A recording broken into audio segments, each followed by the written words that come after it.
మీరాబాయి గారు ఒక గుడికి వెళ్తే ఆ పూజారి ఉమెన్ ఆర్ నాట్ అలౌడ్ అంటారు.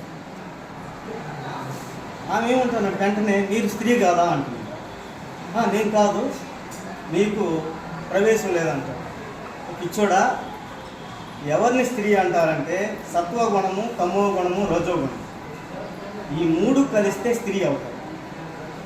ఎందుకు సత్వగుణం అంటే ఏంది, తమో గుణం అంటే ఏంది, రజోగుణం అంటే ఏంటంటే ఒక పాము మన ఇంట్లోకి వస్తే మనం పిలిచి ఆ పాములు వాడిని పిలిచి ఎవరినో పిలిచి తీసుకు అడుగులు వదిలేయమని చెప్పడం సత్వగుణం, దాని ప్లేస్లో వదిలేమని. అదే రజోగుణం అయితే దాన్ని ఒక దెబ్బేసి అటు వదిలేండి వెళ్తుంది అంటారు, అది రజోగుణం. తమో గుణం అంటే దాన్ని ముక్కలుగా చంపేది. ఇది సత్వగుణంకి, తమో గుణంకి, రజోగుణం ఉన్నటువంటి తేడా ఒక స్వామి చెప్పింది, నేను చెప్పేది కాదు. వాటి